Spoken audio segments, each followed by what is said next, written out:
Good morning, everyone, and welcome to our EO event for this morning. So great to have you guys here today. The event is going to be fantastic. My name is Mike Lisco. I'm an EO Accelerator member, so thank you very much again for joining us today. So the title of the event is Scaling Your Business While Avoiding Costly Mistakes. So thank you so much for joining us, everyone. Just a little bit of housekeeping before we begin. You'll see that we've got a chat section. Please engage with us in the chats. We've got a support team. If you've got any questions, please feel free to reach out and ask any questions. We've got an amazing speaker by the name of Fred Root joining us today. And then we've got Calvin Yonk from Accelerator, who's going to be chatting to us a little bit more about the program itself. Afterwards, we've got as you would have noticed when you came into the event platform, we've got some tables set up. So please feel free, navigate around those tables by double-clicking on the table itself. That'll allow you to join the people at the table. You can turn on your camera, turn on your microphone, and engage, ask questions, meet fellow like-minded fellow entrepreneurs. So again, thank you so much for joining us. Before we kick off, I'd like to introduce the speakers and then give a little bit of a personal share of my journey in joining EO Accelerator.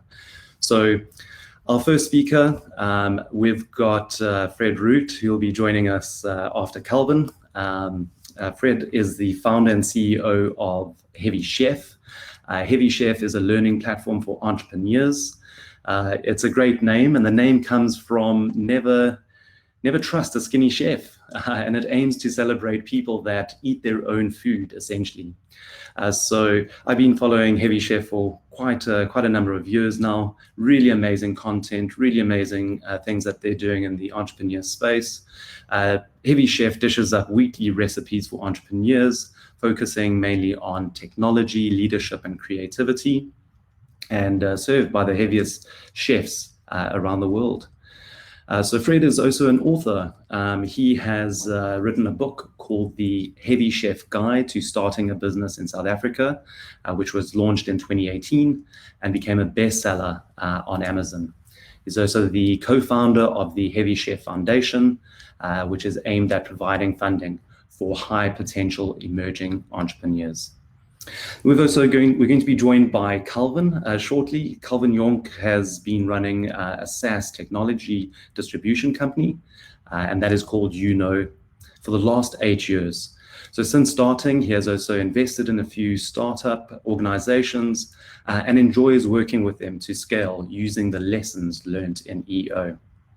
I'll bring on Calvin shortly, but just before we do that, a quick experience share from someone who has been in EO for going on 3 years now. The Accelerator program, when I first joined, I didn't know what to expect. There's things that as you start in your business, you are wanting to do many things. You don't have the processes necessarily bedded down. But EO is really an amazing program. The Accelerator program is incredible. It allows for certain insights into things that help you scale your business. And when I mean scale, it really does do that. You get paired with mentors. It's an amazing platform. And it's not just here in South Africa. So you can network and meet other people all around the world. So with that, I'd like to welcome Calvin Yonk. If you join me in welcoming Calvin on stage to chat to us a little bit more. And he is the current chair of EO Accelerator. Cool. Hi, Calvin. Thanks, Mike. How are you guys doing? Did I correctly turn my mic on and camera? I hope I did. But it's good to be here.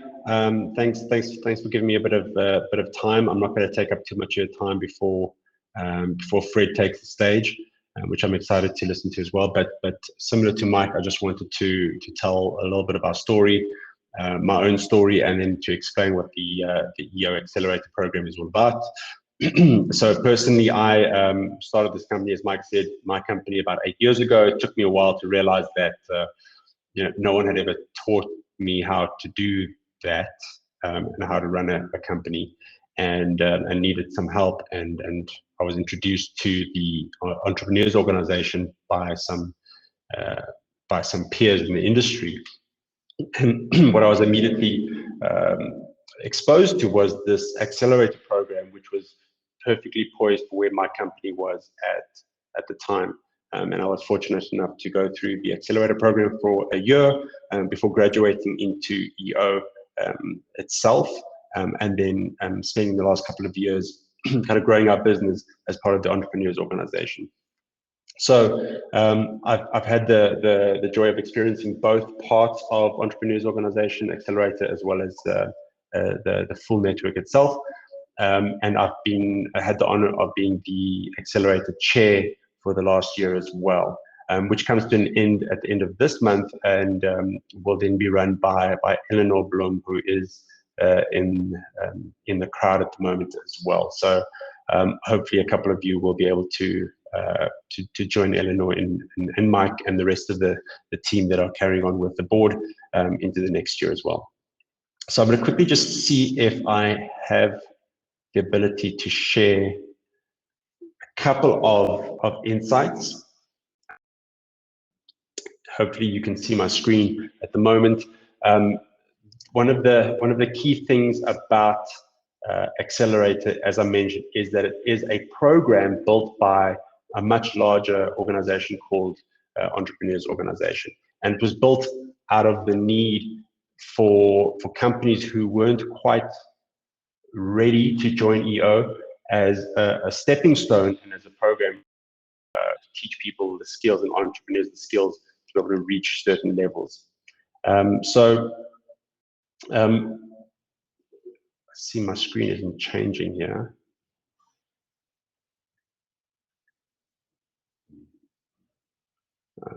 Apologies, guys. I think I'm having a slight.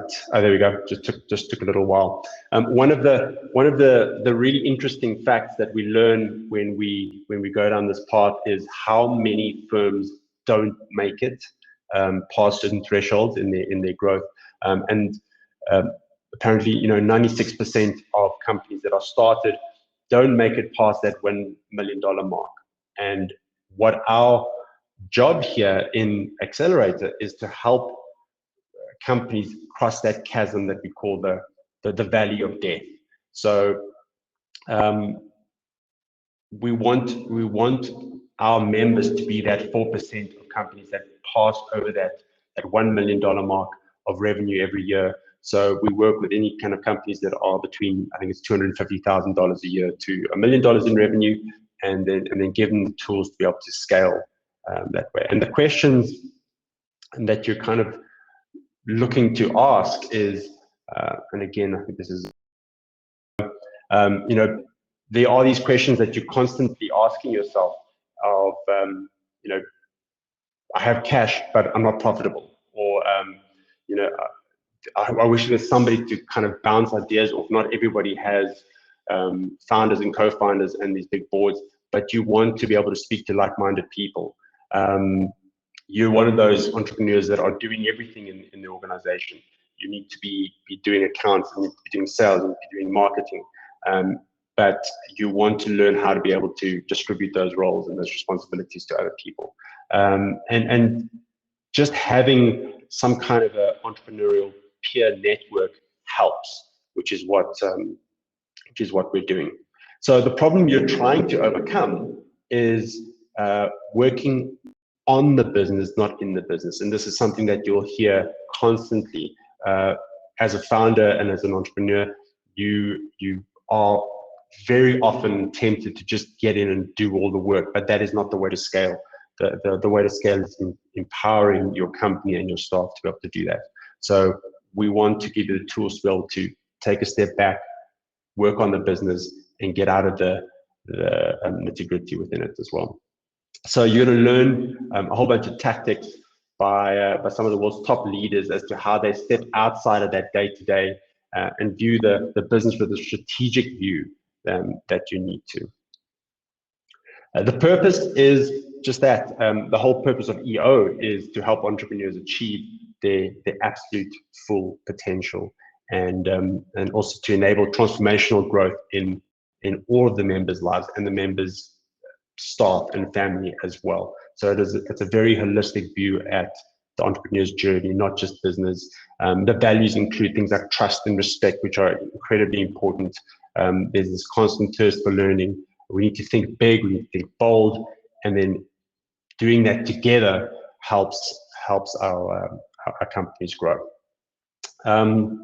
So how this looks, this is slightly outdated, but it's still a pretty good view of how EO looks over the world.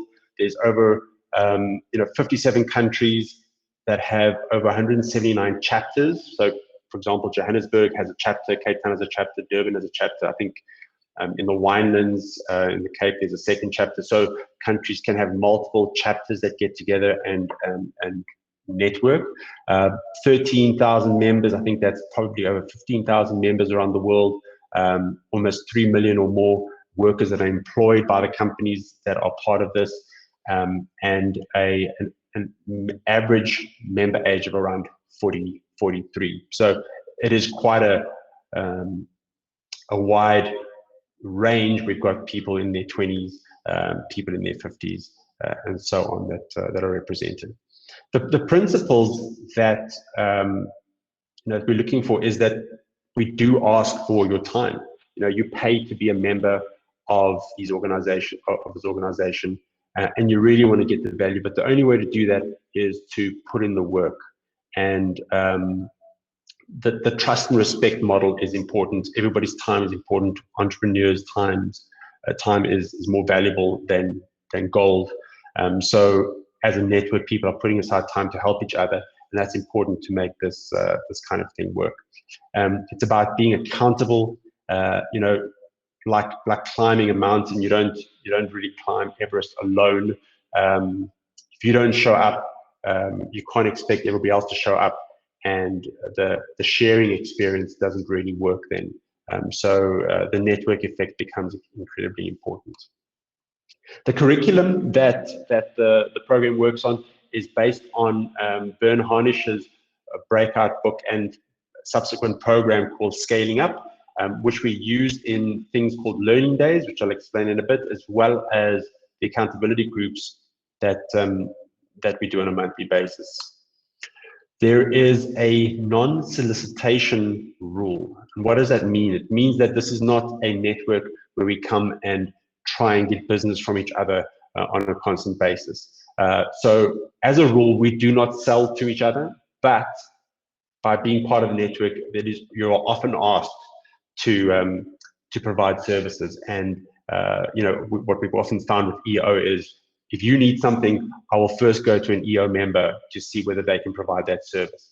But it's not there to be sold to. You're not going to have other members coming to you and constantly kind of pitching you their ideas, which is quite important to us as well.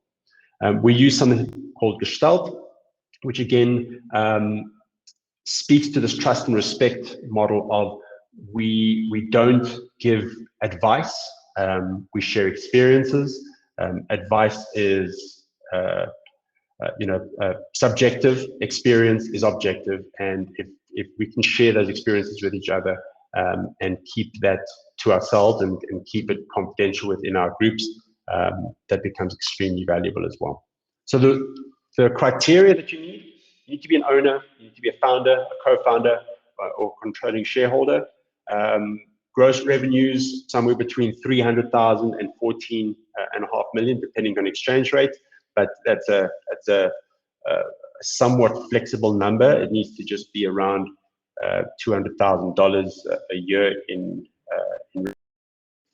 and you have to have a growth mindset. The kind of companies that work in Accelerator are not the kind of companies that are okay with 500,000, $1 million rands worth of revenue a year.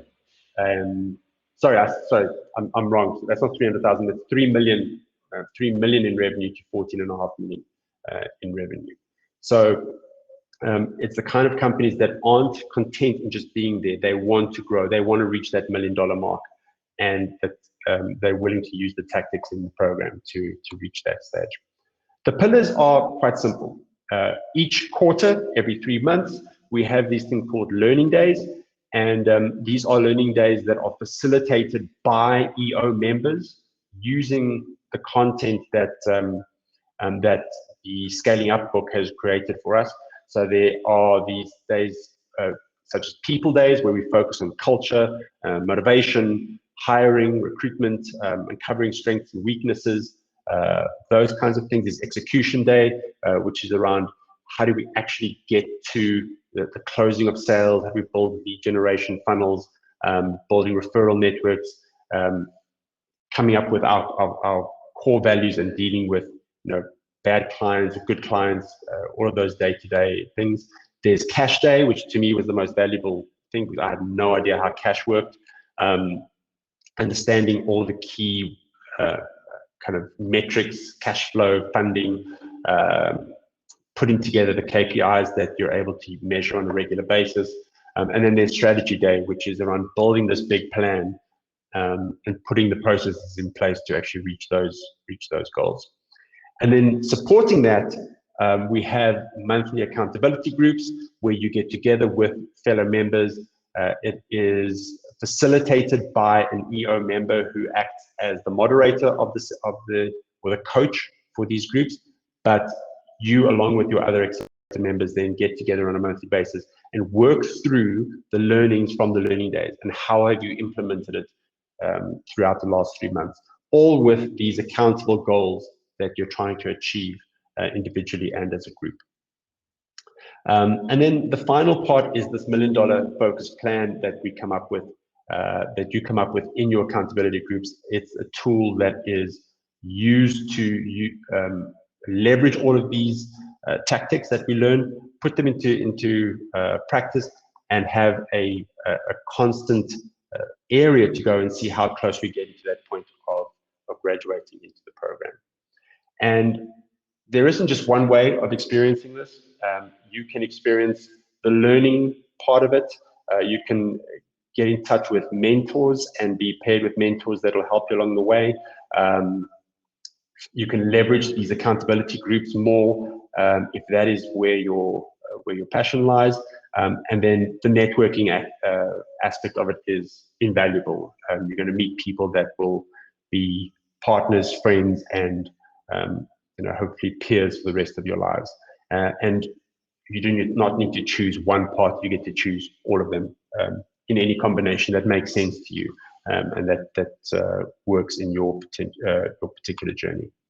So you get access to additional events, obviously the learning days, but we have all these incredible speakers and events that we do. You have the ability to be paired with a mentor if you want to, and you get invites to EO events themselves that other people won't necessarily have access to, which is extremely exciting. So the value for the accelerators is there for the taking. And we often say this is a gym, not a spa. You don't come in and learn through osmosis. It is around getting your hands dirty, applying the practices, and what you put in is what you get out. And that is then multiplied by this network effect. So we just want to help companies build these awesome businesses, create these legacies, and to do it with fun as well. So hopefully, if this makes sense, please feel free to sign up. I think on the top left corner, top right corner somewhere, there is an apply button, but I'm sure that Mike and the team will send out a link as well and have a chat. Let's see if it's worth joining. Thanks so much. Mike, thanks. Over to you. Amazing. Thank you so much, Calvin. I think the insights you've shared there are just really valuable around how I've personally experienced those learning day events to be so valuable to certain things that you may have not known about previously? As you said, cash for you was one of the most interesting ones. Through maybe a personal share through Accelerator, how have you found your time in EO, graduating from Accelerator? I mean, like I said on one of the slides, they made friends, peers, business relationships that I think have completely changed the way that I run my business. People that I will stay in touch with for the rest of my life, both on a personal level and a business level.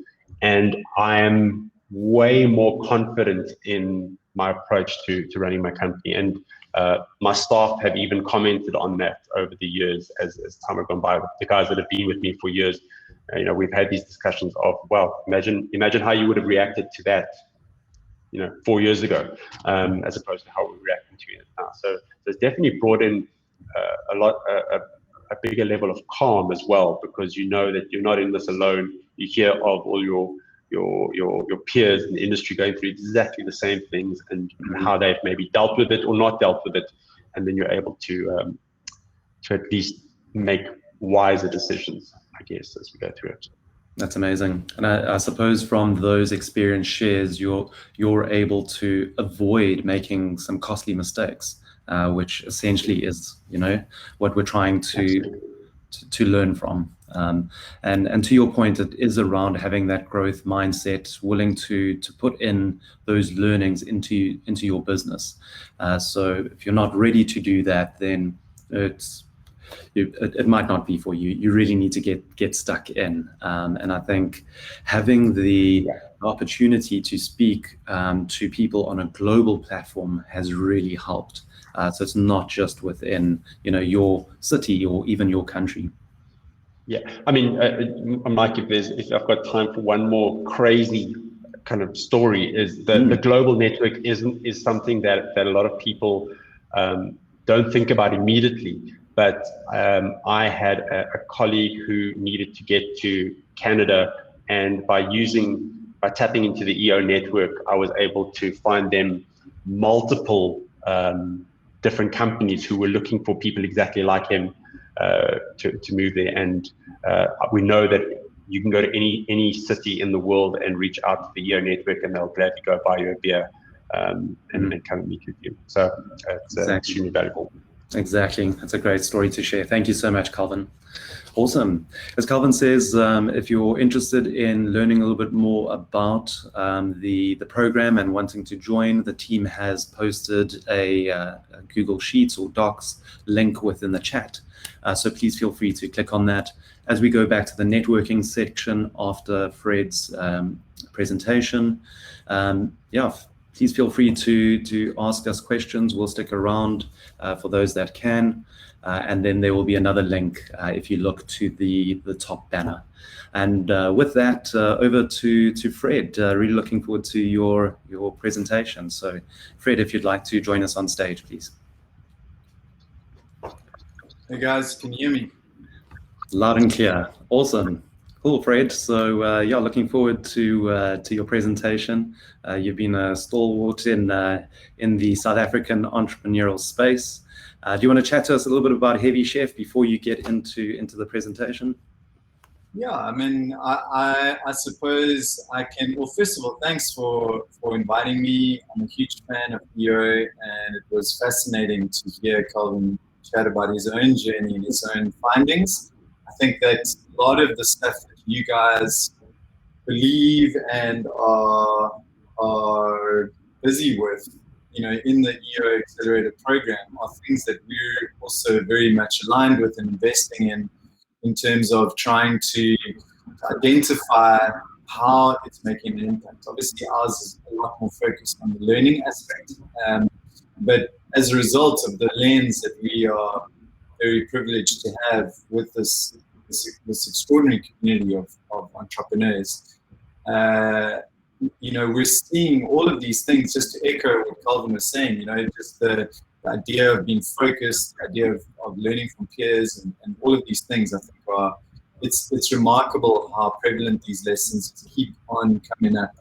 And and also just the support that I think entrepreneurs are starting to show for each other through organizations such as EO is incredible. So yeah, I'll share with you some of the findings as you have briefed me Perfect.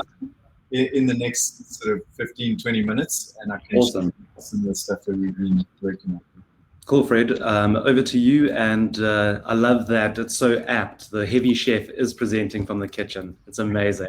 That's so apt. Oh, yes, of course.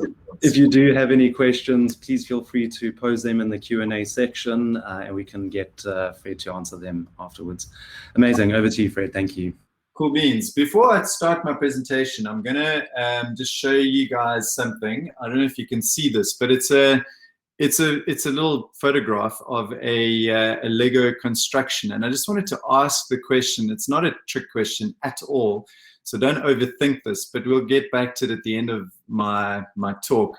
The question, I guess, is if you had to level this construction, what would you do? And again, I think it's not a trick question, so don't overthink it. Just the first thing, just to level that, what would you do to this structure? And I'm going to ask Calvin to please put up, or Michaela, just to put up a poll. I think there it is. The link is there, and so just click on that, and just once you've thought of the answer that you have in your mind, just click on that link and please participate in a very just a FYI kind of poll that I want to do, and hopefully gain some insight at the end of this chat. So first of all, my name's Fred Road, and I'm the CEO and founder of Heavy Chef. We're a learning platform for entrepreneurs. We aim to inspire people to start new projects, impactful new projects, and we aim to empower them to succeed. And as Mike mentioned, Heavy Chef, the name Heavy Chef comes from Never Trust a Skinny Chef. So I'll tell that story actually, because it is quite interesting and informative. So in a previous life, I used to run a digital agency called Worldwide Creative. We started in 2003. And, it was back then in the days when digital was an interesting thing. It was kind of like, it was really exciting, and there were all these brand new kind of innovations coming out, and we just come through the dot-com bust of 2000, 2001, where many of the sort of hopes and dreams of tech companies were shattered, and we were all trying to like dust ourselves off and build ourselves back up again. At that point in advertising, the kind of, I suppose, the tried and tested formula of advertising was it was very simple. You have an idea, and you take that idea, that creative idea, you amplify it via the four kind of channels, which were TV, radio, outdoor, and print. And so it was kind of easy formula, because essentially once you got some young creative to come up with a great idea, you get that idea approved, you would then as an agency make a ton of money over the next 2 years whilst you syndicate that idea through all those channels, and you charge for the rental on those channels. So in other words, you would then say, I need a budget of $2 million, and you as an agency take 18% of that, around about 18% commission on that in perpetuity, as long as those ads run in print, outdoor, radio, and TV. And so this fifth channel was kind of confusing to people. And so, it's essentially what my business partner, Mike Perk, and myself, and then later Louis, Jansef, and Rensburg, we were trying to figure out. And between 2003 and 2013, we ran this agency in South Africa and Africa, and it grew quite substantially. But in the beginning, it was really tough, because, as I mentioned, this whole thing was quite nascent, and we didn't really know how to sell it. And me being quite a talkative guy, I I was the one who was tasked to go and knock on doors and go and see who would be interested in using our services. And so, you know, in the first years, it was absolute hell. I could not sell, you know, this digital revolution for love or money, and we were really struggling. I mean, we were doing rats and mice of work, but you know, as anyone in the audience will know, that if you run a service business, it's tough. It's really tricky to kind of make ends meet. It's easy to kind of get going and do the work, but it's ridiculously hard unless you have a big marquee client on board. And so around about 2005, across the road from the studio where Worldwide Creative was based in Cape Town, we were based in Ruland Street. For those of you in Cape Town, there used to be a Ferrari garage. You'll certainly remember those red gleaming Ferrari cars sitting in the window and at the top of Ruland Street. So I walked across the road, I knocked on the door, and I thought, okay, let me see if I can get Ferrari on board as a client, because what bigger brand in the world is there than Ferrari? So the guy who met me was a guy called Reinhard Schwendinger. He was the brand manager for Ferrari in Africa, and he said to me, right, you've got 20 minutes. So I did my best sales pitch. I tried to sell him everything, like, you know, a new website for Ferrari South Africa, whole social community, try to get him into blogging and, you know, newsletter campaigns and all that. And after 20 minutes of listening to my story, he looked at me very poker-faced, and he was like, dude, I never trust a skinny chef. And that was the first time I'd ever heard the saying. And I was gobsmacked. I didn't know what to make of it. And I kind of thought, well, you know, what the hell do you mean by that? And he said to me, you know, you're trying to sell all this stuff, but I've been on your website. You're not doing any of the things that you're trying to sell to me. So why should I trust you? And you know, the message really hit home. I left that meeting. I went back to my business partner, Mike, and we started chatting about it. We started organically talking about this concept of you know, of being authoritative and trustworthy and eating your own food, so to speak. And we started asking ourselves the question, how do we become heavy chefs? How do we become more authoritative around the topic that we were invested in, and the product that we were trying to sell? And so from that meeting, we then, as a team, it was a tiny team, it was like 4 or 5 of us at the time, we were trying to figure out, okay, well, let's redesign our own website. And we did that. We created a blog. We started a little newsletter campaign. We started messing around on social media. And about 6 months later, I went back to Reinhard and I showed him the work that we had done. And he was impressed. And he promptly signed us up as a service provider. And we had the Ferrari account for 5 years after that. So we worked with Ferrari and Maserati.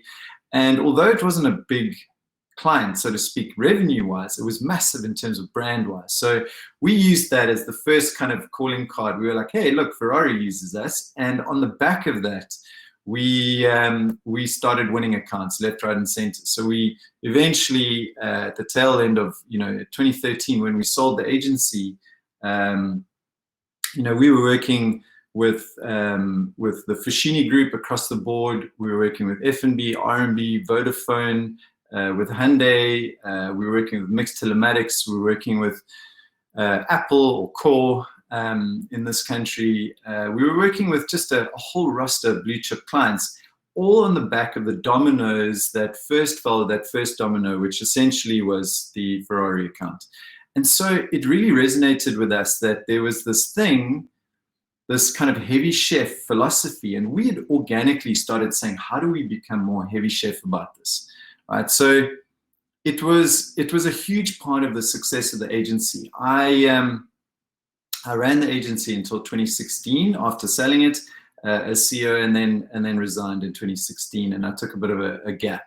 But during the course of the agency, we had figured out this principle of heavy chef, and we started using it as part of the DNA of the agency, and we started running events, digital marketing focused events, and in 2009, I wrote a business plan for basically for my business partners, but we also presented it to our investors when they came on board in 2013, of this idea of bite-sized learning. The fact that essentially based on 3 insights. Number one, that learning is changing irrevocably. That, you know, where education is used to be seen as a milestone. You know, you do your university degree and then you go forth into the world. The way the internet has transformed the way we live and work and communicate, interact and transact means that we have to think differently about the way we learn, and it needs to be threaded through in our own personal learning pathway. The second insight is that you learn best by doing, and I'll talk a little bit more about that a little bit later. And then the third was that there's a remarkable amount of people who have done remarkable things that are actually willing to share of their information, their knowledge, as Calvin was saying, you know, the experiences as opposed to their advice, if they were given the right platform. And so, you know, back in 2009, I was thinking about how can we create that platform. Anyway, fast forward to 2017, and after taking a year off, I decided to start Heavy Chef as a company.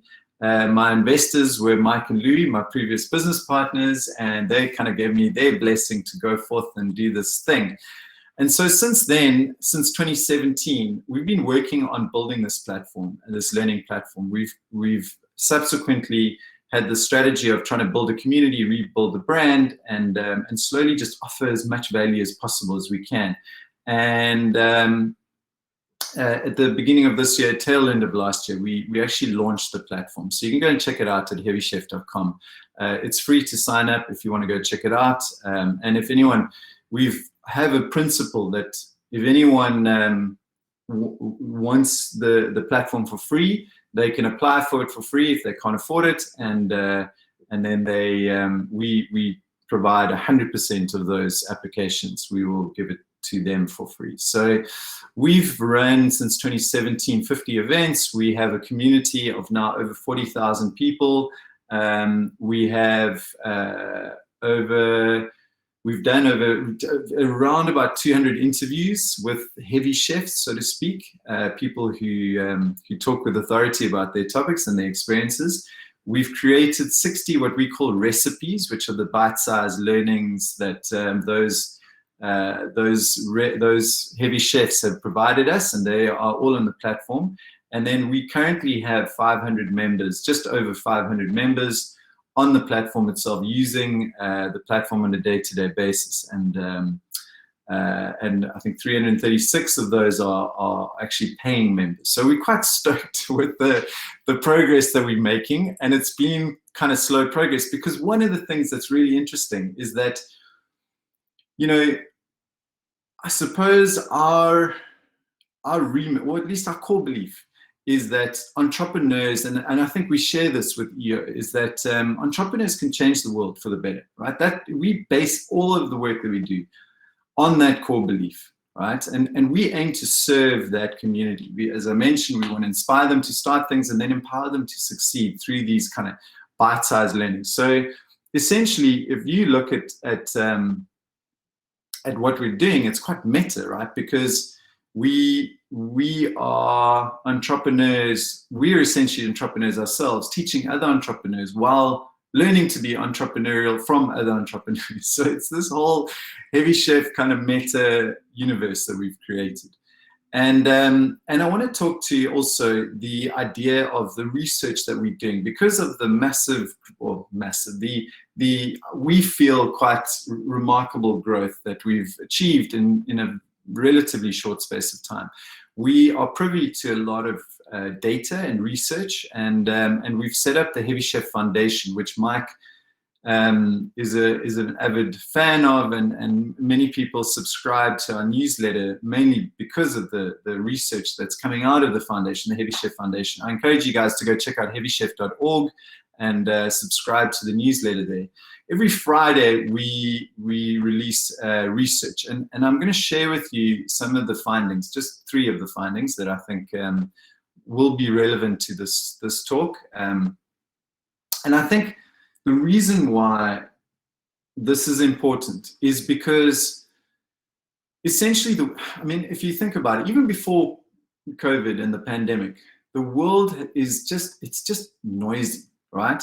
And so for entrepreneurs on trying to figure out how to navigate through all of that noise and that mess, you know, it's difficult to forge a pathway, a learning pathway that is authoritative and trustworthy and actually will point you in the right direction, right? So that's a big problem. I think as a result of all of this noise, I also think that sensitivity is at an all-time high. And as a result of all that sensitivity, you know, I mean, the need to be politically correct and all that sort of thing, you know, the fear of being cancelled and all of that, it's becoming very confusing. Like, how do we project our message as entrepreneurs? You know, one of the personal anecdotal insights that I've seen from our community is that when I look at many of the people that we interview, and I mean, you know, if you look at the people that we've had on our platform since 2017, I mean, it's quite, I mean, we are just so blessed to have all these amazing people. And some of them are EO alumni, like, you know, like Rob Paddock and Arlene Mulder and Rob Stokes and Sam Paddock and so on. You know, we've also had international academics like Professor Cass Sunstein, who wrote Nudge, ex-presidents like Thabo Mbeki and Olusegun Obasanjo of Nigeria. You know, we've had sports stars like Sean Thompson and Roxy Davis, Sia Khaleesi. We've had international advertising executives like Sir Martin Sorrell.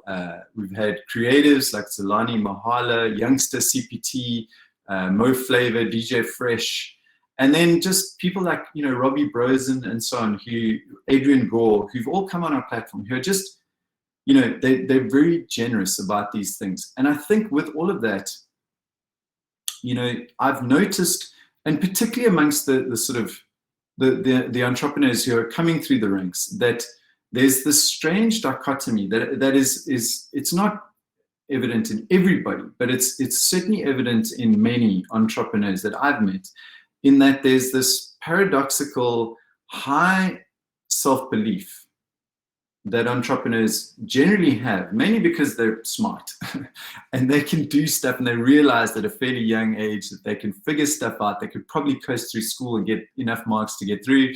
They were distracted and curious about other stuff, and, you know, so they have this self-belief based on the fact that they know they can figure stuff out. They can work their way through life.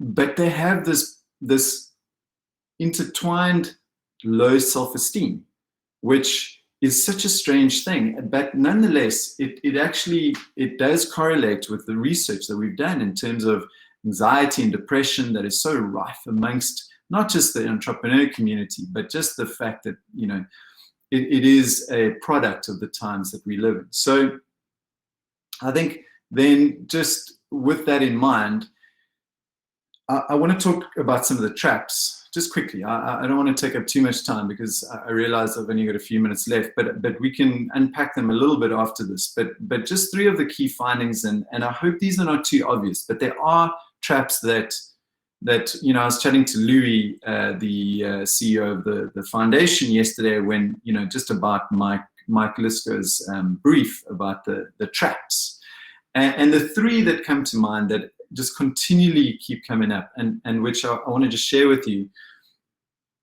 And by the way, just to say that if you're interested in this stuff, there is a wealth of it on the foundation website, on heavychef.org. Just click on the insights tab, and you'll you know, all of the stuff is there, and you can deep dive into, you know, where this all comes from, and there's just some fascinating stuff. So the first one that I want to share with you is the trap of, essentially we call it tweaking, right? So it's like, when you're an entrepreneur, many of us are perfectionists.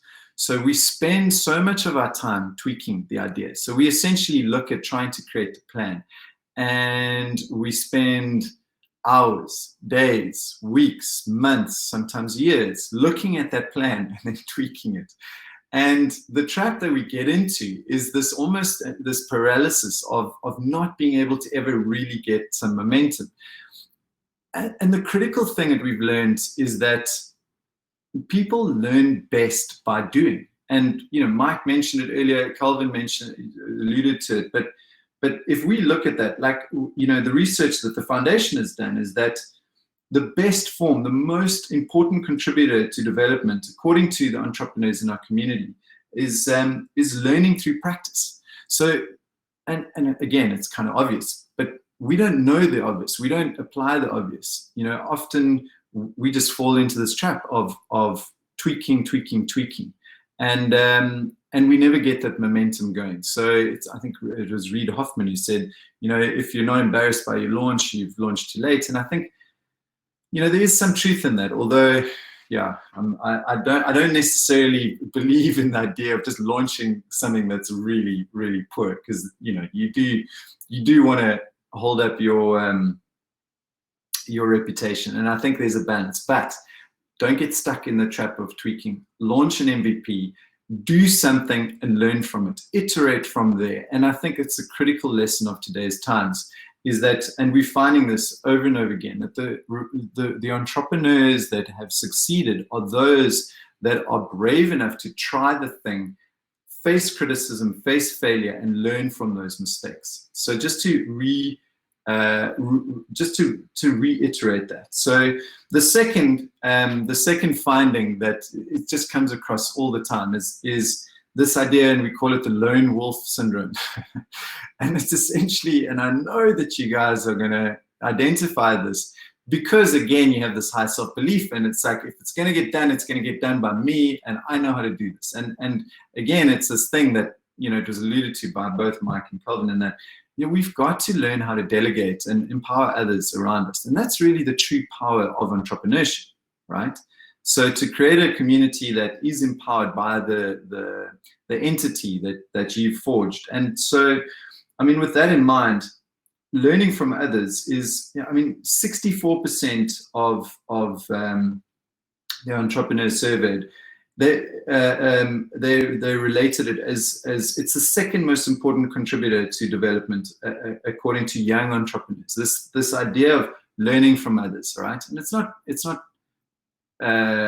not only young entrepreneurs, it's all entrepreneurs. We learn from peer groups. And I know that EO believes very strongly in this. I've spoken to Sam Paddock about it. I've spoken to many of the people within my own community, that the best form of learning is when you speak with others who have that same aligned point of reference, that you can talk to somebody else about the challenges that you face within your own company, in a safe place, that you can open it up to that conversation. Because even in the communicating, even in the sharing of those challenges, you learn, right?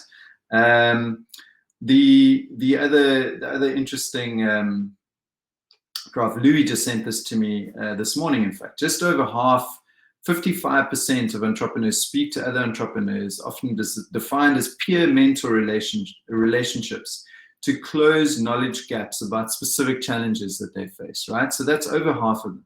And again, it's this lone wolf trap that we fall into, and it's just something we cannot do. I know from my own experience building up companies over the years that it is just such a critical and easy trap to fall into. It's right, I'm going to do this myself. And you go into this kind of this bubble where you come out of it at the other end, and people around you, your employees, your team, your partners, everyone's like, where have you been? What's been going on? And you've come up with all this stuff on your own, and it's dangerous because it's not advantageous to the business. And then I think the last thing, which I thought was really interesting, is that, again, speaking to the insight that we have at Heavy Chef, is that 9 out of 10 people who have been mentored express an active desire to mentor others. So there's something in our human nature that not only wants to be mentored and learn from others, but also to teach others and to share that knowledge. And the third, and this is for me the most important, the third finding, I mean, these are obviously, there's many findings, but these are the sort of top three that Lou and I were speaking about yesterday. The third is just this trap of bloat. I know this very well from the agency world, and we call it scope creep. But when you talk around the business idea and the thing that you're doing, and you start doing it, all of a sudden, all kinds of things start to happen in terms of, first of all, the challenges that you face and the opportunities that arise, right? So in those challenges, often cash is a big one, and you're tempted by the I suppose the opportunity of quick money. So if somebody says to you, hey, why don't we do this? Or if there's an angle that you can exploit that is opened up to you, and you take it, but at the cost of the focus of your company. So what happens very, very quickly, before you even know it, is that you're a 5-man team or a 10 human team. You're basically sitting there with a whole bunch of tasks and projects that you just don't have the capability to do well. So you do everything just ordinary, and as opposed to doing one thing really well. And I think that's the biggest thing, is that, I want to encourage, if there's one thing that if anybody can take away from this, is just the challenge to become allergic to complexity. Try and bring it back to the bare bones basics of what it is that you want to do and why it is that you're doing it. Because if you can stick to that over, the medium to long term, it's going to create scale. And obviously the brief was like the trucks and how to create scale. In my view, the real way that you want to create scale is remove the complexity from your business and be able to focus. And I want to, at this juncture, I just want to ask if we can get the results of that poll. Is that possible? I don't know if Mike and Jessica, if you guys have the poll. Okay, what does it say? I can't actually read that. What did we say? What was the answer? Did you move the green block at the top? Okay. Yes, so 30% and no. That's extremely interesting. And the reason why it's interesting is actually it's a study that was done by the University of Virginia when using a digital grid puzzle, and they were asked to level the grid out. 80% of the people who were polled, I don't know if you can see this again, but 80% of the people polled actually took that top green block and put it to the bottom, right? So they used the top and put it to the bottom. And only 20% of the people took the bottom green block and put it to the side, right? And what that means is that they chose the route of adding as opposed to subtracting. And I think that, again, speaking to the trap that we as entrepreneurs make, and again the challenge that I want to challenge you guys is think about taking the green block away at the bottom. Think about leveling out your organization by adding simplicity and focus as opposed to adding stuff. And I think just to end off with, again, in Heavy Chef and through everything that we've done, our own kind of golden formula is learn, do, share. So with everything that we do, it's like a pedagogical formula that essentially is shared with us. I mean, Professor Rob Liu is one of the people that we interviewed. He's the guy who started edX and HarvardX. He was saying everybody in today's age has their own learning pathway. And so just encourage everybody just to become a doer in this noisy world. We tend to engage in the talking and in the noise, and I believe that in a world of talkers, it's the doers who are going to change it. And that's me, and that's my sharings. I hope that it's been somewhat useful, and as I mentioned, there's a lot more of insights on heavychef.org and a lot more of the recipes on heavychef.com. So you're welcome to go and check it out. It's free. The heavychef.com is free to check out. And then the heavychef.org is free forever. Fred, just a round of applause from everyone. I'm sure they are clapping behind their screens. I found it fascinating. That was really, really fascinating. Thank you so much, Fred. Cool. Just, learning through practice, the lone wolf syndrome, removing that bloat, and being allergic to complexity. I think we can all relate to that. So I can see that the chat box clapping there for you. So Fred, thank you so much. I don't think we have enough time for questions, but I think just the insights that you've shared with the audience today has really resonated with them and me personally. So really, thank you very much, Fred. You're more than welcome. And if anyone does have any questions, you're more than welcome to email me, fred@heavychef.com. I'm pretty good in email, so I'm more than happy to engage with any entrepreneurs who are on this journey. Fantastic. Thank you so much, Fred. And we're going to stick around for anyone who wants to network on the floor. So feel free to grab a seat and chat to us. So we'll be around for a few more minutes. Cheers, guys. Take care. Have a great day. Thank you so much. Cheers. Cheers. Bye-bye. Bye.